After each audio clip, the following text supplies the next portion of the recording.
Well, yesterday by this time, we're giving you great reports starting from the convergence of the crowd in small numbers as they were trickling in at the time from the Kwame Nkrumah circle, Kwame Nkrumah interchange area, the former Obra Sport as it was. And, well, one of them who was there was Mohammed Abdulaziz. We interviewed him yesterday, too. Luckily, he's in the studio as well. He's a member of parliament from Young. Good morning to you, Mohammed. Good morning, Roland. How are you? I'm good. It was a tiring day for you yesterday. You were all clad. I loved that polo shirt you wore. Where did you buy it? It was supplied by the conveners? Oh, no. The conveners do not have that capacity to have supplied everyone with your personal... shirts. Okay. We'll come to that. And then we have Ebenezer Nati. He's Nina Nati. Okay. Ebenezer Nati. He's a member of parliament for the Ablekuma Central constituency. Thanks for joining me, Eben. Thank you. I can call you Eben, right? Yeah. Yeah, that's great. That's great. But let's talk about the conversation around the demonstration and etc. And essentially, let me start with Mohammed. You took part in that. We interviewed you live on air too. You think that you achieved the objectives, so to speak? Good morning to you, Roland. Good morning to my brother and friend, and good morning to our viewers. We did achieve what we set out to do, to register our protests against the Ghana Seal Agreement. We succeeded in doing Ghana Seal Agreement. That is what I see to be you're a member of parliament. The agreement is under the heading. You were part of the parliament that passed. I wasn't part of that of that sitting. They say it's a defense cooperation agreement. When I read the content of the agreement, it doesn't come to me as a defense cooperation agreement. It is an agreement that virtually sells out our country to the U.S., or if you like, making our country the 54th state of U.S. And so I say it is a Ghana Seal Agreement. We set out to register our protest. The conveners rally support from all minority political parties, and we were out in our numbers to support them. Indeed, I'm aware that they sent invitation to all political parties to support their cause. My party, the NDC, and other minority parties were represented. The MPP was not present at the march, and it stands to reason that they subscribe as a party, not as a government. They subscribe fully to the content of the agreement. We'll see what happens from today. I still think that as a country, we still have an opportunity to impress on President Akufo-Addo to backtrack from the deal. I'm beginning to think that it was not for nothing that the agreement wasn't executed before coming to Parliament for ratification. I want to suspect that the President and the entire government would want to gauge the public mood, and that may shape their opinion and action that they will take from here, because they will need to initial the agreement. They haven't done that yet, and so let's see. They say they are a listening government. Let's see if they will listen to the ordinary Ghanaian. Now, someone will say that the demonstration made the impact that it had to. It got by close of the evening, even the U.S. Embassy issuing a statement to clarify the point that even no military base will be established or built in Ghana. It seemed to have been heard on the corridors of power too. Thank you, Roland. Let me take this opportunity to say good morning to you and our viewers and my colleague. And let me also take this opportunity to wish our President a happy birthday. Today will be the birthday of the President, and I wish him good health. I pray that the good Lord himself will strengthen him, give him the wisdom to rule this country. I think it's every Ghanaian have a right to let the government or the international community get your view on issues that you think you need some explanation. You can decide to do a one-man demonstration. You can decide to do a political party demonstration. You can decide to do a rented political party group demonstration. And that is the right of every Ghanaian. And that is exactly what the NDC did yesterday. It's been thrown out there that it's been organized by Ghana First. And I asked myself, those who came out to form this group, 99% of them are NDC. But with organizers, I didn't see any other political party member. They are all NDC people. So if my brother is talking about smaller political party or minority parties, I don't know any of the minority parties that joined them. Because all the people who went are NDC people. There are some who are put on white clothes, claiming that they are putting on red clothes. But we all know where they all stand. But Amona cannot come and tell me that he's a PNC national chairman. He can't. Kwesi Plaka cannot come and tell me that he's a member of the CPP. He can't. So you're saying they're pro-NDC? Oh, please. Personalities and groups. So, because these are people that 8 years ago, just about 8 years ago, they claim that they are tired, they are old, they cannot do politics any longer. But the day we passed the bill, the agreement, they were with NDC people at the gallery. They sat there till we close. All the press conference is being chaired by Bernard Mona. The draft and everything was done by Kwesi Pratt. So what is the news here? At the end of the day, you have a very peaceful demonstration, which cannot be compared to what happened 3-4 years ago in this country, where people went on demonstration and at the end of the day, people lost their eye. People were beaten. Yesterday, they have a very successful demonstration. I'm yet.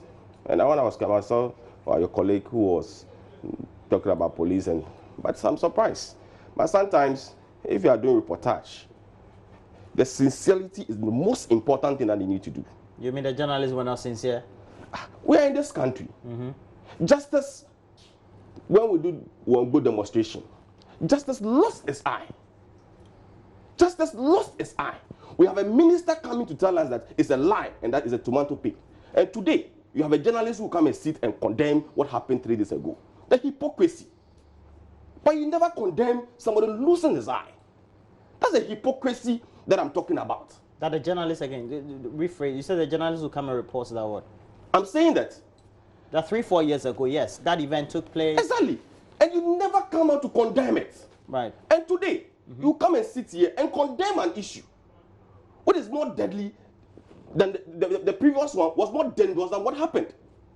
And that's what I'm saying, that if you are doing a reportage like this, I don't think it will help us as a nation. Are you saying, I think what you're saying is very instructive. Are you saying that media prominence was not given to justice, especially the commentary about the police brutality, etc., and how unfairly he was treated? I'm saying that the way I've heard some of your colleagues, i.e. Joy, Peace, and other stations, talking about what happened at the police headquarters and yesterday, I was expecting them. Well, you are the police headquarters. Do you know what happened? We even have a colleague of ours who is currently at the hospital with some spinal difficulties because he was brutalized by the police. Were you at the police headquarters? Well, when Kennedy Japan was arrested? Were you at the police headquarters? Or were you taking part in the demonstration when Gabi and other people were beaten? With that one, you didn't see it. But we reported it. That's I'm saying that one, you didn't see it. I'm saying we reported it. Well, that's how come the pictures are, even currently, if you Google, you can get them. It's because it was widely reported by the media. That's all I want you to What I want to say, we always say that the media is the fourth arm of government.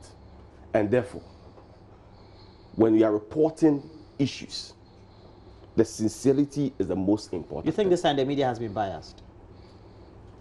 I've listened to a lot of radio stations. A lot. You think we've been unfair? For me, that's what I'll say. But yesterday, the demonstration was largely peaceful. The demonstrators they went through the routes, I mean, largely as they agreed with the Ghana Police Service. And that's what I said from the beginning. Well, the other one, they tried to veer off too, but the media said it. But at the end of the day, they were brutalized, and the media reported it. That's all I want you to acknowledge. That's why I said from the beginning that they had a very successful demonstration without the same police. Because you should bear in mind that since when we came into government, yeah, there has been a recruitment. They have not even been called. So the same police who beat us are the same police who shepherded them yesterday for their demonstration, and nothing happened. Well, yes, the other day we had some brutalities. It's the same thing, right? Is the police not doing their work well? I don't. That's 3 days ago. For me, sitting here, I don't think that we have the right to say that the police did this today, the police did this tomorrow, and therefore this is what we have to do. Somebody was arrested, and it keeps on happening in all the political parties. If today PSC is in government, or maybe PPP or Ekadonko is in government, and a member of the NPP is arrested, the same thing will happen. When are we going to put a stop to some of these things? Okay, so that's your point. Yes, I get your point. Now, we know that if you look at the whole demonstration, and essentially we're told that it was almost much about nothing. For example, he cited a question asked yesterday whether it looked more like the NDC convening the demonstration, even though we have a group. It looks like a pro-NDC group. Roland, I can grant him that, but you see, the viewing public knows very well that the likes of Bernard Mona and Uncle Kwesi Pratt are not members of the NDC. In fact, it must be placed on record that they have the right of association, even if they choose to belong to the NDC. If we want to go into the political affiliation of every individual in this country, including clergymen, who were very active in criticizing the then Mahama administration, and have suddenly gone quiet. People within academia who are today being appointed by this regime, if you want us to lift the veil into every person's political identity, we can do that. But you see, it is not true to say that all those who came out to demonstrate were NDC members. Granted, that is even so. What is wrong with that? Are they not Ghanaians? Are they not entitled to their constitutional right of association and to demonstrate? Well, he said you can. So. Bernard Mona. He says you can, but the point is that they are pro-NDC. That's all that he's saying. You see, you made specific reference to Bernard Mona. Yes. It is a fact that the PNC is a registered political party in this country. It is a fact that Bernard Mona was the chairman and still the chairman of the PNC. It is a fact that Uncle Kwesi Pratt publicly has stated that he remains an avowed member of the CPP. But you see, I will not allow you to divert the discussion into the political affiliations of some individuals in this country. I will not allow you. How many take it easy. Were part of take it easy, my brother. Take it easy. You see, Nooks was highly represented. Nooks president was there and he spoke. Unless you want to tell me that the entire Nooks in this country, the entire student body in this country are all NDC. Now, let us deal with the specific issues. We are talking about how. We're not coming up. We're talking about the demonstration. We're talking about the issue. So let me come back. Senior, to the when issue. you were on the floor. We're talking about the demonstration. So let's focus on the demonstration. When you were on the floor. Okay, sorry. I disagree strongly with you, but I allowed you to proceed. Just do me same honor. Right. And let me proceed. Okay. Now, what I'm saying is that we should put aside the political affiliations of individuals. I can debate you on that till the kingdom come. But what are you talking about? You are talking about some brutalities that were not reported, and today, because some people were beaten at the CID headquarters, and so the media should keep quiet about it. I can't just believe that. In fact, a staff of Multimedia, I don't know whether it is Joy TV or Joy your radio station, as we speak, Roland has just told you that the gentleman is at the hospital. Are you happy about that? Under a president who claims to be a human rights activist. You see, Public Order Act of 1994. He was beaten by the president. Public Act of 1994 requires that before you go out to do a demonstration, you have to engage the police. You have to agree on routes. I have personally been part of organizing demonstrations, and so I know the procedure. Apart from just reading what it talks about, apart from doing a letter to the police, you are supposed to meet them and agree on the routes. And so if you were doing your demonstrations and you chose to take the law onto your own hands and disobey the police and chose to take on paths that were never agreed on. But still, it means that the brutality will have to be condemned. Exactly. And so you condemn what happened yesterday and you are condemning what's happening today. And that's what he has problems with. I have seen women with bullet wounds. You see, what is happening today that never happened in this country? For people to mobilize at the police CID headquarters asking for the release of Koko Anyido is a crime that we should subject them to this treatment, and you want to justify that? You just didn't molest NDC sympathizers. Also, pressmen were beaten. And you want us to clap for you for that? That cannot be. That cannot be. We have soon forgotten when Kennedy Japan, a sitting member of parliament, made those hatred comments that bordered on ethnic cleansing and was invited by the police. You have forgotten what you people did, including the leadership of your party. You have forgotten. What is it that we are doing today that you guys never did? So is a retaliation? What do you think makes you people? So is there a retaliation? It is not a retaliation. Okay. They were entitled to go to amass themselves at the CID headquarters and call for the release of Kennedy Japan. Today, we are also entitled to amass at the CID headquarters to call for the release of Koko Anyido. After all, both comments were somehow interpreted by some people to be treasonable. Some people? Oh yes, I mean within the media space, people are. Some people? Even Kennedy Japan had been charged with treason. Today, Koko Anyido has been charged with treason. And so what makes you people better Ghanaians than us? That when they arrest one of you, you can take the law onto your own hands and march at the police headquarters and ask for the release of your members. And we cannot do that. We cannot do that. Well, what makes you better Ghanaians than us? Well, in relation to that, we had Latif Idris, our lead correspondent at the time. It was in the evening of Tuesday, I believe. That was the day before the demonstration, on Wednesday. And he had an altercation, but really he was just asking a policeman a question. He made a remark and the policeman accosted him, resulted in him being admitted at the hospital. We'll show you the picture. The picture is there from the hospital bed. We even had the Minister of Lands and Forestry pay a visit to him. And let's just get some snippets of what he narrated. And I asked him to start filming. He raised his camera and he started doing something. Some of them also pounced on him and pulled him away. So then they pushed me into the main building and it got crazy. So all this happened outside? Yeah. Outside there? What I narrated happened outside in front of the main CID headquarters. Then they pushed me into the main compound and it was nasty. They were just joining in numbers. Whoever comes, slaps, hits me, kick me with the foot. Were they questioning you? What?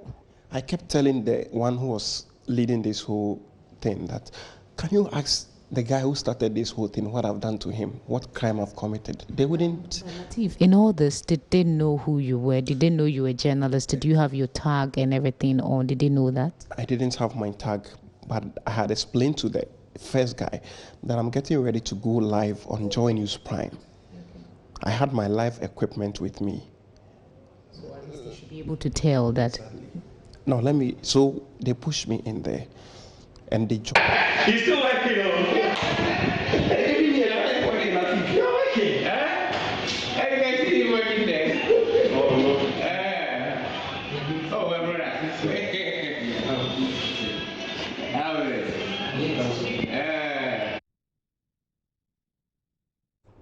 Well, so that's the Minister for Lands and Natural Resources, John Peter Amewu. And since then, we've had, just this morning, the GJ issue a press statement saying the GJ condemns police brutalities on JoyNews reporter. And the Ghana Journalist Association condemns in no uncertain terms alleged police brutalities on award-winning broadcast journalist Latif Idris of Accra-based JoyNews at the headquarters of the Criminal Investigations Department in Accra last Tuesday. And the statement continues that the reporter was there to cover protestations against the arrest of Koku Anyidoho, the Deputy General Secretary of the NDC, by sympathizers of the major opposition political party in the country, in response to a question by the reporter about the name of the police riot control van.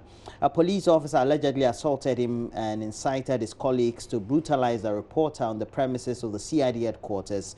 Latif Idris was subsequently hospitalized, having suffered severe bodily pains. And you can see him in the pictures there. And so, consequently, the GJA is calling on the Inspector General of Police to, as a matter of urgency and priority, institute full inquiry and investigations into the alleged police brutalities on the reporter Latif Idris of JoyNews and bring to book in the police officer found to have taken part in the act. The statement again continues that well, the GJA further entreats the IGP to call on his men and women to order so that they will refrain from such acts of brutalities against media practitioners and ordinary Ghanaians in the future. All right. And the GJA also wishes to take this opportunity to advise journalists and other media practitioners to take extreme precautions in covering sensitive issues so that they do not put their lives in extreme danger. It's signed by the president of the Ghana Journalist Association, Roland Afol-Money. Well, good morning to you, Boss Ram. But you can say that's a statement in order from the GJA, won't you say? Oh, yes. I believe that since Joy is part of the DGA, there's every right that DGA comes out to condemn the acts at the police headquarters. But my point is that I am not in support of what the police does. What I'm saying is that when we are reporting, there should be fairness in whatever we Equity. do. But when it pre-assumed that in some instances we see it in a different. In fact, I watched the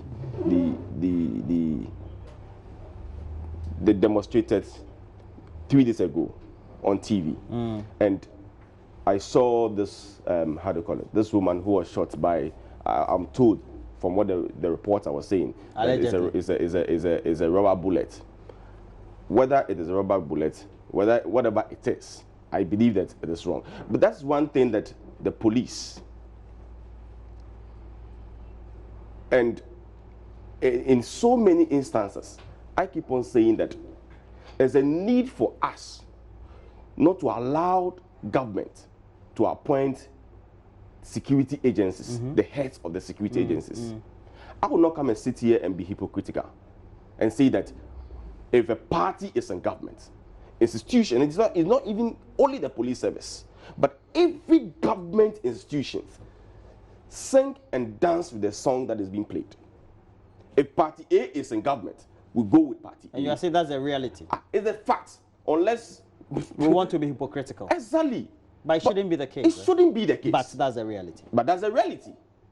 You cannot tell me that when NDC was in government, all government institutions do not listen to the power that be. The same thing today. You cannot tell. I will not come and sit here and say that, oh, because I'm in government, and I will say that, oh, the IGP or the army commander or this is this. No, that is a fact. But that is how we have put our country into, and everything is about politics. Everything is about politics. But when I watch it, I was like, if it happens to be my mother, or if it happens to be your mother, would it be the person that way? And the same applies to what has happened previously.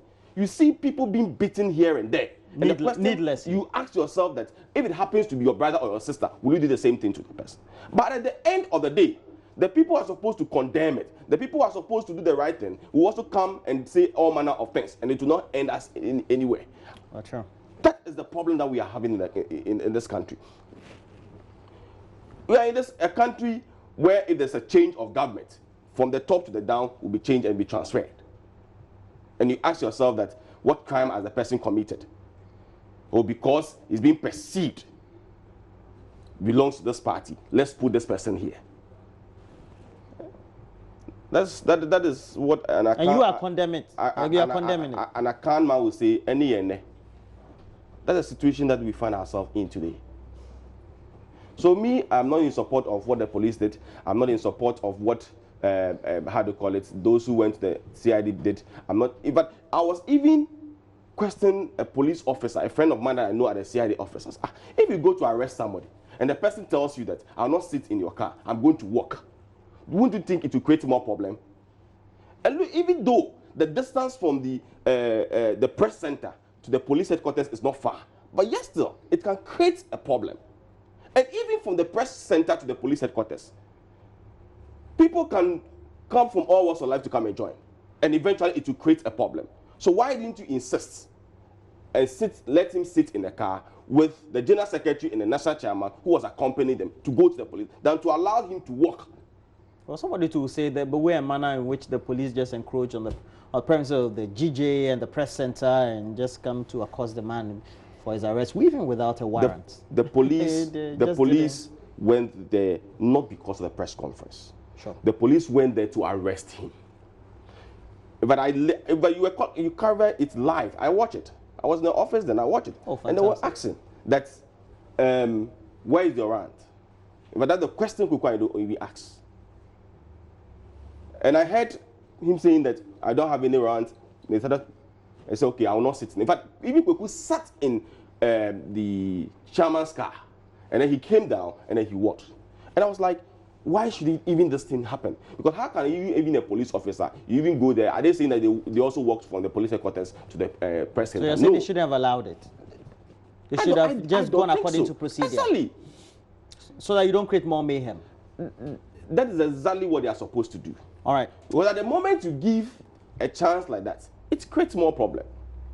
Well, and as a result of that, the demonstration took place, and the main reasons or rationale for the demonstration was because the conveners and those who participated, including you, thought the articles of that agreement, some of those articles, if not all, there were problems with it. You still stand by that? Yes, we do. And even before I go to speak on that, I would want to agree very well with my brother. You see, it is not easy for someone whose party is in government to do some of these admissions. We all have been guilty of that. The over-partisanship of state institutions, including security institutions. We all have been guilty of that. There is this police officer, I've actually forgotten his name. I think he's now the Director of Operations at Greater Accra. He was leading the process at the CID headquarters. Even yesterday. Kwesi Fori.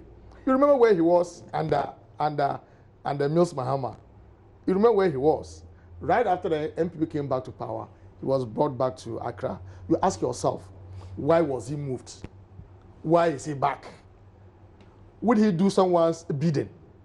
Would he be against some other political institution in this country because of how he was treated? And so we all have been very guilty of this. As a country, we will need to grow beyond that. I agree with you perfectly on that. But with the issue of the arrest, you see, Ghana is governed by laws. Ghana is a country of laws and not men.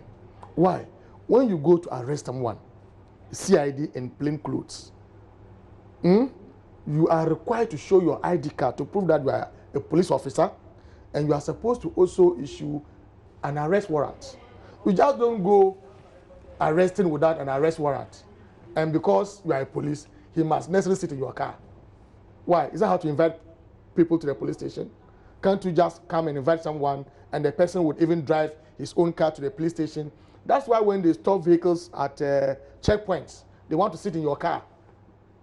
I'm sure you have been a victim of it. A police will arrest you at a checkpoint, and the first thing he wants to do is to open and sit in your car.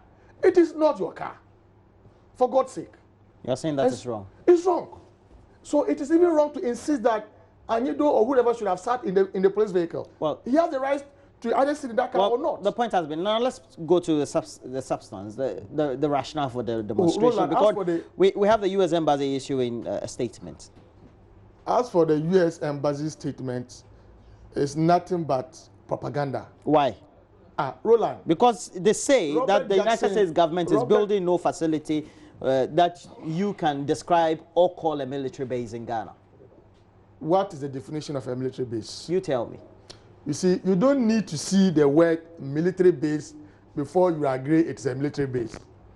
At least Dr. Mahmoud Baume says that we in the NDC don't read. But the difficulty with the NPP is that even when they read, they don't understand. That's my problem. The words are very clear. Well, I'm sure you have a soft copy of the agreement. And you should know that it is nothing but a military base. You don't necessarily need to see the word or the phrase military base before you can argue that it's a military base. When you say you are coming to construct a facility to be controlled exclusively by American military men, what is it? Where you can train, keep your logistics, and deploy. What is it? It is nothing but a military base. In fact, you shouldn't expect Robert Jackson, the American ambassador, to say anything different from what he has said. But you have read it. Yes. The ordinary Ghanaian who can read and write have read it. Because they said that, in fact, security experts. It says that our security cooperation, and I'm sure they are referring to Ghana and the United States, spans more than 20 years and has included numerous bilateral and multilateral training activities in Ghana. Roland, so what's your problem? The NDC has nothing against U.S. as a country. We have nothing against cooperations with U.S. or any other country in this world. In fact, it is true that even for more than 20 years, we have had some bilateral relationship with U.S. We've had some defense cooperation. It is true. And we are not against it under President Akufo-Addo at all. What we are against are the provisions made in this agreement. Clauses that virtually sells off the sovereignty of the state. Those are the things that we are against.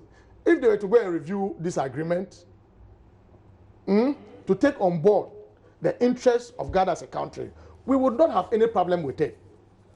President Mahama, President Rawlings, who were both heads of state under the NDC, signed agreements with the U.S.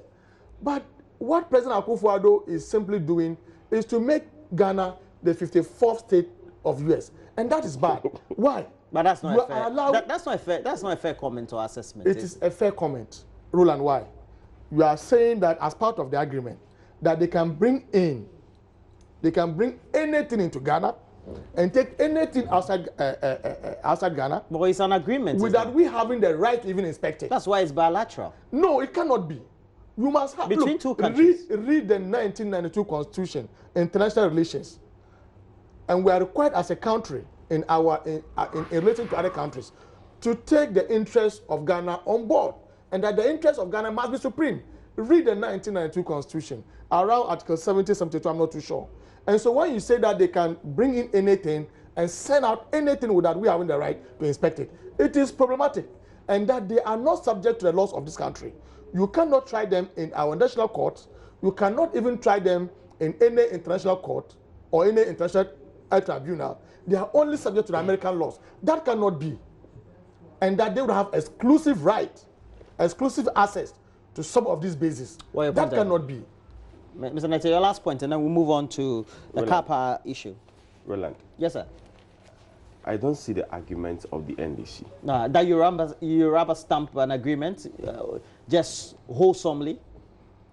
When an agreement is being sent to Parliament, the first point of call is a committee that are in charge of that agreement.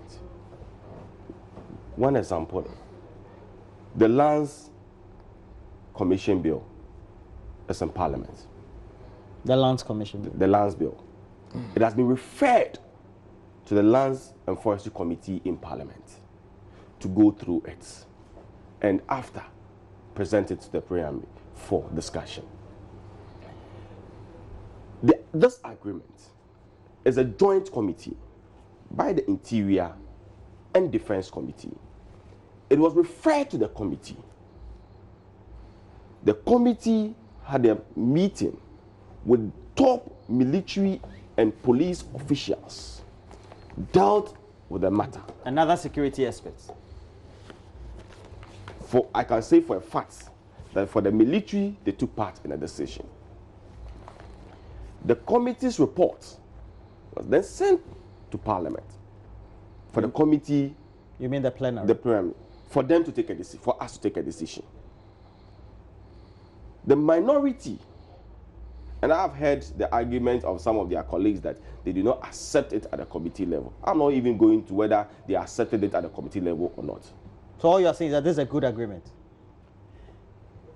I don't see, because I don't see anywhere in agreement. We've had concerns being raised even by the neutrals. For example, there's one Professor Bafo Ajimendua. He used to be with the CDD, has worked with the UN extensively. I remember back in the day, I went to Liberia 2 times. I met him there. He was an envoy of the UN. He's written in today's. We were TV3 then, right? Yes. Yeah, being mischievous even.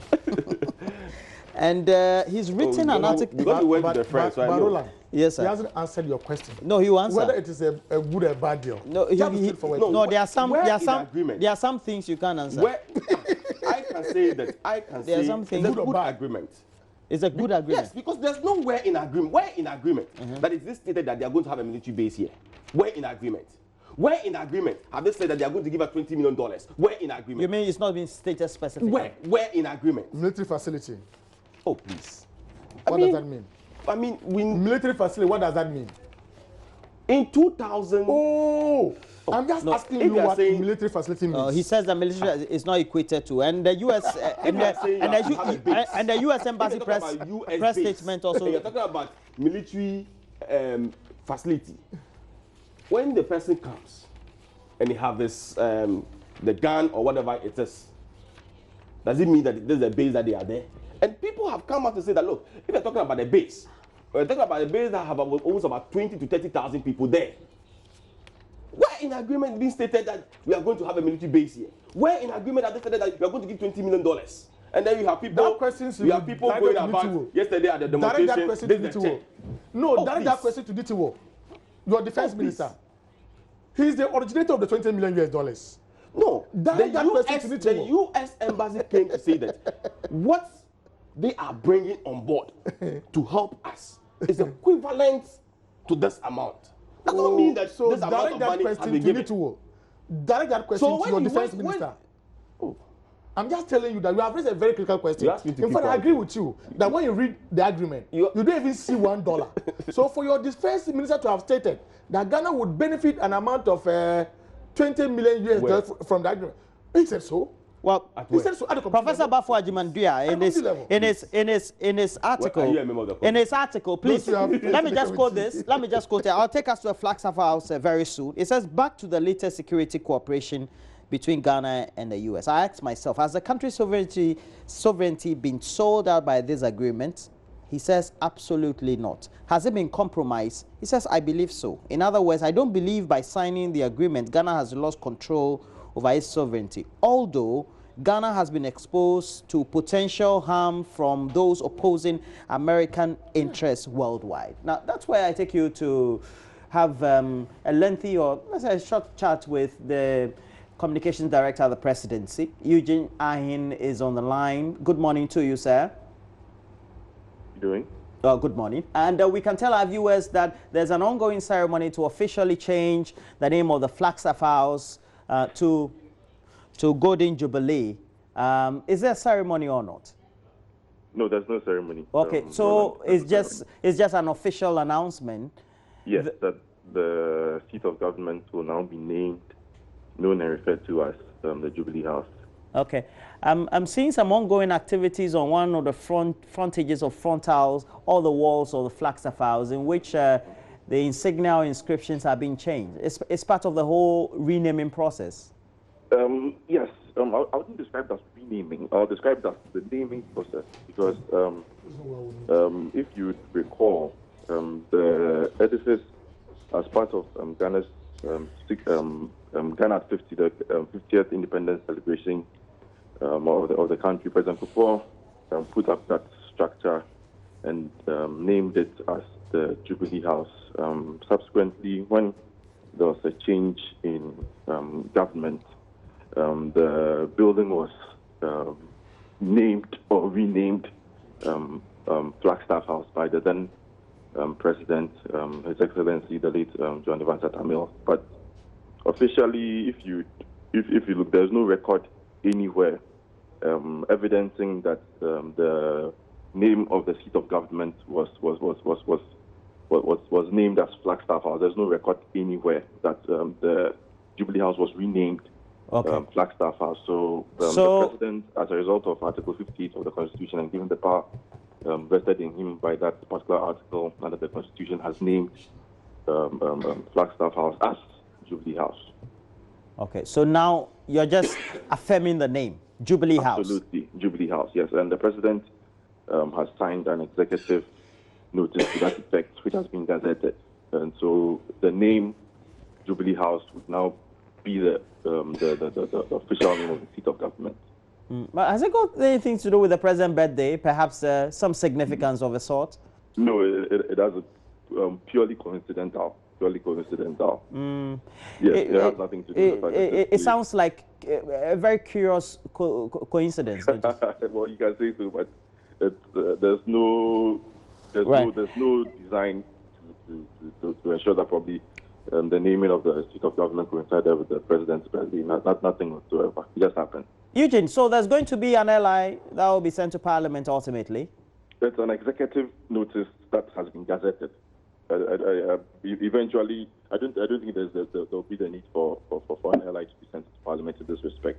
Okay, just for me to be able to get a good soundbite, tell me about it. You said there's going to be executive. I'm saying the President has signed an executive notice dated today to the effect that the seat of government will now be named and referred to as Jubilee House. He signed an executive instrument which has been gazetted, and that is about it. I know social media will go agog on this. The President is almost sounding like a dictator now. I mean, just renaming, naming, saying things all around. Can that be the description, so to speak? He cannot be a dictator. Definitely not. I give you a little historical reference. Right. If I may do it again, I'll do it again. To the effect that this building was constructed by the then former President of the Republic, the second President of the Fourth Republic, His Excellency John Ejekun Kufuor. Immediately he left office in January 7, 2009. The building was purportedly renamed Flagstaff House. But I'm telling you for a fact that there's no record anywhere. There's no, if anybody has any record or an instrument signed by the former late President of the Republic to the effect that the name had been changed from Jubilee House to Flagstaff House, the President can let me know. There's no record anywhere whatsoever.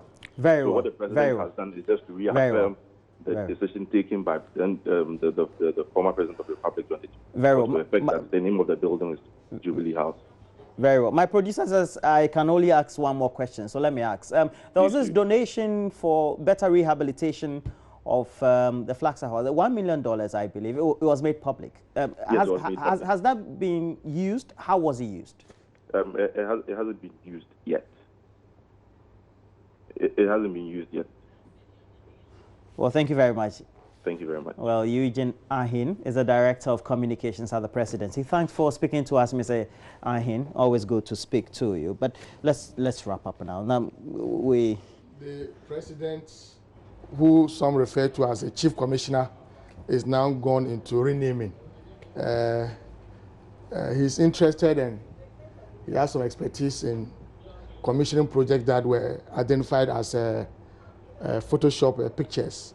Now he's gone into renaming of a project that he inherited. A very classical example of our partisanship. He's renaming what? This facility was built during the Kufuor administration. The money was sourced under the Kufuor administration. Exactly. I'm saying that... it was built by a contractor because the money was coming from India by Shaponje Palonje. You see, this facility that was supposed to be constructed at the cost of 30 million... At the time, the High Commissioner 30 million of Ghana to India was Professor Michael, who is the Speaker of Parliament now. The pettiness, the partisanship, a facility that we were supposed to build at the cost of $30 million, a facility from the Indian government, that we ended up building at the cost of over $100 million. We should be asking ourselves whether we have been able to repay that facility. We should be engaged in the things that we can do, so that tomorrow when we need a second facility, we might not go for. Mr. Abdul, somebody say you are just but engaging in pettiness and partisan talk. No, what but the president is doing is pettiness and partisanship. No, that's not fair to the president. From He's the president of the land. To chief commissioner, the constitution gives him that mandate to issue that executive instruments. When you come to parliament, they refer him. They refer to him as Nana Boro. And Eugene has clarified that. Yes, sir. Eugene. Sorry, Roland. Yes, please. I don't think my brother listened to Eugene very well. And if he did, he listened to Eugene. You can realize that he's trying to do propaganda. Make it clear. You even asked him whether the president is going to commission it, and he said no. You even asked him whether it's a planned thing with the president's birthday. He says no. And then he went further to say that the Flaster House, now Jubilee House, was built to commemorate our 50th anniversary in this country. Roland, we have a lot of projects that President Kufuor did that we named after our Jubilee. Yeah, the Kufuor Jubilee Park. Has it been changed? But because they make a propaganda about it, or we will not live there, we'll give it to a poultry farm, we'll do this. That's why when they came into power in 2009, they changed it from the Jubilee House. So you are saying now this is the rightful name? It's just gotten its... It has even gone further. He have told you that you have even gone further to gazette it. Even when you change it, you never did anything about it. Today, even Independence Square have now been changed to Blaster Square. Have you noticed that? Just go and see. It has not been changed. So if you sit here and do propaganda and saying that the president is now doing renaming, I mean... All right. Is that true or not? Is that not what he's doing? Did you see the president? That's all of you enjoy Easter. Okay, Mohammed Abdulaziz is a member of parliament for Myong, and will you be going to the constituency? Yes, right from here, I'll go to the airport and fly to Tamale. I'll be in the constituency by 3 o'clock. Mohammed wants to hide in the constituency. Cool. I have to go and do some funerals today in the constituency. All right. We wish you all the best, sir. Thank you, Roland. And then also, Ebenezer Nate is a member of parliament for the Ablekuma Central constituency. Eben? Roland. Okay, the two honorables. Thanks for joining me for the show. As always, we have to bring you the latest as it is. And, well, we have to take a break. When we come back, we'll have a lot more for you. Do stay on the show.